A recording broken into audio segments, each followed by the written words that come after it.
काम करना पड़ेगा, करके कुछ दिखाना पड़ेगा। अभी तक ऐसा कुछ दिखा नहीं।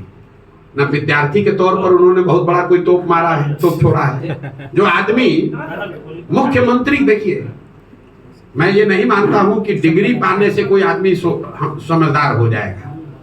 हम लोग के माँ बाप, दादी, हर परिवार में ऐसे लोग हैं जो पढ़े लिखे नहीं लेकिन बहुत समझदार हैं। परिस्थितिवश आप पढ़ाई नहीं कर पाए, स्कूल नहीं था, साधन नहीं था, पैसा नहीं था, वो बात समझ में आती है। लेकिन जिसके माँ बाप मुख्यमंत्री हैं, वो बच्चा 10वां नहीं पास किया, तो ये दिखाता है कि शिक्षा के प्रति आपकी सोच क्या है। जो आदमी 9वां फेल है, वो बता रहा है कि हम बिहार के विकास का रास्ता बता देंगे। जिसको ये नहीं मालूम है कि जीडीपी क्या है और जीडीपी ग्रोथ क्या है, वो बता देगा कि बिहार का सुधार कैसे हो जाएगा। मतलब जो बिहार जो कह रहा है कि हम सोशलिस्ट, हमारे पुरोधा, हमारे पुरखों का समाजवाद है, समाजवाद का जो डेफिनेशन खड़ा होकर नहीं बोल सकता है, वो समाजवाद पर चर्चा करेगा। वो समाजवाद पर चर्चा करेगा। तेजस्वी यादव को मैं चुनौती दे रहा हूं, जरा खड़े होकर सोशलिज्म पर 5 लाइन बोल दो बिना कागज देखे हुए। तो क्या सोशलिस्ट है, सोशलिज्म है क्या, खाली ये बता दो, बता दो, हम मान लेंगे, आपको नेता मान लेंगे। 10 दिन कोचिंग ट्यूशन करके आओ, आपके कैमरे पर कह रहा हूं, 10 दिन कोचिंग ट्यूशन कर लो, रट लो, उसके बाद कैमरे पर आकर सोशलिज्म पर 5 मिनट बोलकर बताओ कि सोशलिज्म है क्या, क्या है समानता, क्या है समाजवाद। इतना हल्का मत कीजिए। ये बिहार में पिछले 30 वर्ष में जो शर्ट के ऊपर गंजी पहन ले, उसी को आप लोगों ने नेता बना दिया। न जिसको भाषा का ज्ञान है, न विषय का ज्ञान है, न शब्दों का समझ है। जो जितना गलत बोल रहा है, जो जितना बड़ा लंपट है, उसी को आप लोग बताते हैं जमीनी नेता है। इसीलिए ये दुर्दशा हुई है। ये ज्ञान की भूमि रही है, यहाँ भगवान को आकर ज्ञान मिला है। बुद्ध महावीर जहाँ पैदा हुए हैं, वहां पर अनपढ़ और लंपटों को हम लोगों ने नेता मानकर और अपने आप को गौरवान्वित फील कर रहे हैं। और ऐसा मान लिया है कि समाज में कोई पढ़ा लिखा बचा ही नहीं है। नीतीश कुमार एक इंजीनियर हो गया तो लोग बता रहा है कि इससे बड़ा कोई पढ़ा लिखा है ही नहीं। अरे भाई, बिहार के हर गांव में नीतीश कुमार से ज्यादा पढ़ा लिखा और समझदार व्यक्ति है। जरूरत है कि उन बच्चों को ढूंढ कर निकाला जाए, उनको मौका दिया जाए। इनका कोई बपौती है, यही रहेंगे। सर 2025 के चुनाव में कितने परसेंट जल सूरज उतारने वाले चुनाव के ठीक बात है, फोन साइलेंट करो। मेरे भाई, जातीय जनगणना के हम पक्ष में हैं। जाति जनगणना होनी चाहिए। कोई भी गणना, सर्वे जो सरकार कराना चाहे, जिससे कि समाज के अलग अलग वर्गों की जानकारी, स्थिति के बारे में जानकारी मिले, वो होना चाहिए।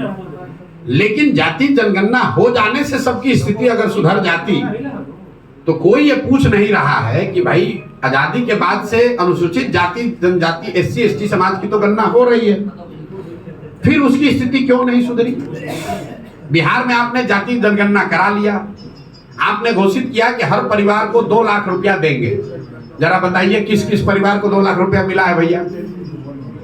भाई, महागठबंधन की सरकार में नीतीश कुमार ने कहा ना जातिगत जनगणना हो गया, तो 30 वर्ष से जिन पिछड़ों को बेवकूफ बनाकर उनके नाम की इन्होंने राजनीति की, उन्हीं के सर्वे ने बताया कि उसके आर्थिक, सामाजिक, शैक्षणिक स्थिति में कोई सुधार नहीं हुआ। इन लोगों ने उसके बाद कहा कि हर परिवार को 2 लाख रुपया देंगे। ये बात पत्रकार भी भूल गए। कोई नहीं पूछ रहा भाई वो 2 लाख रुपया का क्या हुआ, वो 2 लाख रुपया कब दोगे, जल्दी दो, जल्दी दो 2 लाख रुपया प्रति परिवार। जैसे तेजस्वी यादव ने कह दिया 10 लाख नौकरी दे देंगे, वैसे नीतीश कुमार ने कह दिया हर परिवार को 2 लाख रुपया दे देंगे। कहां से दे दोगे भाई, सैलरी का तुमको पैसा नहीं है, केंद्र सरकार से भीख मांग रहे हो, तब तुम्हारा सरकार चल रहा है। ऐसी दुर्दशा आपने बिहार की बना दी है। और आप 2 लाख रुपया दे दीजिएगा हर परिवार को, कैसे दे दीजिएगा। और अगर दे सकते हैं तो दे दीजिए, हम लोग आपका करेंगे, आपका सम्मान करेंगे अगर आप ये कर दीजिए। जातिगत जनगणना होना चाहिए, लेकिन उससे देश के, राज्य के विकास की सारी कुंजी है वो, ऐसा बात नहीं है। ये तो ऐसे हुआ कि आप कहिए कि हम लाइब्रेरी में जाएंगे और जाकर बस आइंस्टीन बन जाएंगे। अरे भाई, लाइब्रेरी में किताब है, वो किताब होने से आप आइंस्टीन थोड़े ना हो जाइएगा। किताब को पढ़िएगा, पढ़कर कुछ कीजिएगा, तब ना कुछ समझदारी होगी। राहुल गांधी का आपने नाम लिया, राहुल गांधी की पार्टी की सरकार रही है करीब करीब 50-55 साल। ज्ञान उनको आज हुआ है कि जातिगत जनगणना से ही देश का विकास होगा। अगर ये ज्ञान उनको पहले था तो पहले ही कर देते, हम लोग सबका कल्याण हो गया होता। और मान लीजिए कि आज उनको ज्ञान हुआ, ये भी बात हो सकती है आज उनको पता चला, आदमी हर रोज सीखता है। तो अगर आज ज्ञान हुआ है तो छोड़िए देश का बात, कर्नाटक में, तेलंगाना में, हिमाचल में 3 जगह कांग्रेस की सरकार है, वहां पर तुरंत जातिगत जनगणना कराना चाहिए और कराकर कर्नाटक, तेलंगाना और हिमाचल की गरीबी को दूर कर देना चाहिए। पूरा देश नतमस्तक होकर राहुल गांधी को मान लेगा कि ये भगवान के भेजे हुए नए दूत हैं, इनके पास वो कुंजी है, वो तरीका है कि भाई जातिगत जनगणना होगा, गरीबी खत्म हो जाएगा खटाखट। कल आपने कहा था कि 40 सीटों पर मुस्लिम कैंडिडेट उतारिएगा, अगर 40 सीटों पर आरजेडी अगर कैंडिडेट उतारती है मुस्लिम, तो आप क्या करेंगे? मेरे भाई, मैंने कोई मुसलमानों के नजरिए से नहीं कहा है। जो जन सुराज का फॉर्मूला है, जन सुराज सिर्फ काबिल आदमी को चुनाव लड़ाएगा। हमारे लिए काबिलियत पैमाना है, लेकिन हर समाज में चुनाव तो 243 आदमी लड़ेगा और बिहार में काबिल तो लाखों लोग हैं। तो उसमें से किस समाज के कितने काबिल लोगों को लिया जाए, उसके लिए ये फॉर्मूला बनाया गया कि जिस समाज के लोगों की जितनी संख्या है उसको उतनी भागीदारी, उस समाज के उतने काबिल लोगों को भागीदारी मिल जाएगी। उस हिसाब से मुसलमानों की आबादी अगर 18% है तो करीब करीब 40 सीट पर काबिल मुसलमान आदमी लड़ना चाहिए। हमने आरजेडी को लेकर दूसरी बात कही, हमने ये कहा कि 30 वर्ष से जिस समाज के वोट से ये अपना लालटेन जला रहे हैं, जिस समाज के ये हिमायती बनने की कोशिश कर रहे हैं, दावा करते हैं, उसके लिए उन्होंने किया कुछ नहीं। लेकिन अब चलो तुमको चुनौती देते हैं, तुम बता दो कि जो 40 सीट दोगे तो हम वहां पर छोड़ देंगे, हम मुस्लिम वहां पर उम्मीदवार नहीं देंगे, वहां हम हिंदू लड़ा लेंगे, कोई बात नहीं, क्योंकि हमारे पास तो हर समाज का काबिल आदमी है। लेकिन इनका दम नहीं है। हमने कहा अगर वो चुनौती स्वीकार कर ले तो पहले देकर दिखाएं। भैया, जहां सबसे ज्यादा मुसलमान होता है वहां जाकर खुद चुनाव लड़ते हैं ये लोग। इनके भाई जहां चुनाव लड़े थे, जरा जाकर देखिए कि उस क्षेत्र में कितने मुसलमान, जो जितना बड़ा नेता है आरजेडी का, वो खोजता है कि यहाँ मुसलमान कितना है ताकि हमको मुफ्त का वोट मिल जाए। इसलिए ये चुनौती दी है और अगर चुनौती स्वीकार करेंगे तो हम मान मिलेंगे। कटिहार एक जिला आपने सुना होगा, कटिहार में 47% मुसलमान है, वहां आरजेडी ने एक भी मुसलमान को टिकट कभी नहीं दिया है। ये तो मुसलमानों को बेवकूफ बनाते हैं। जहां मुसलमानों की आबादी है वहां पर उसको टिकट नहीं देंगे, जहां मुसलमानों की आबादी नहीं होगी वहां टिकट दे देगा, हार जाएगा, और जहां मुसलमानों की आबादी होगी वहां खुद चुनाव लड़ते हैं।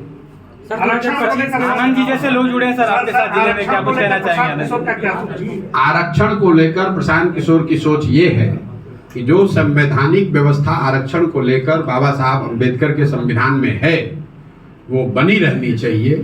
कुछ लोगों का ये कहना है कि संविधान में तो इसका प्रोविजन 10-20 साल के लिए किया गया था, इसको इतना लंबा क्यों चलाया जा रहा है?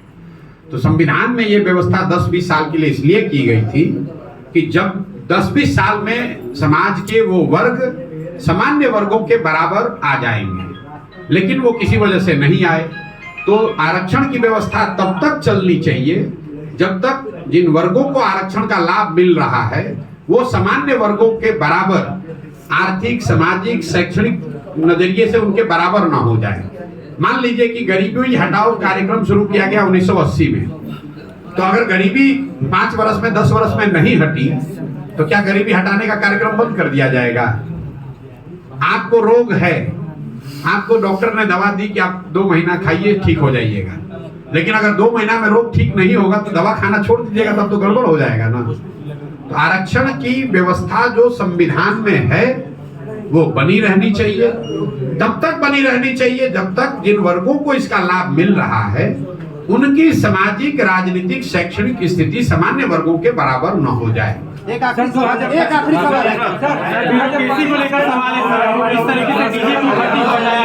ठीक है भैया, बहुत बहुत धन्यवाद।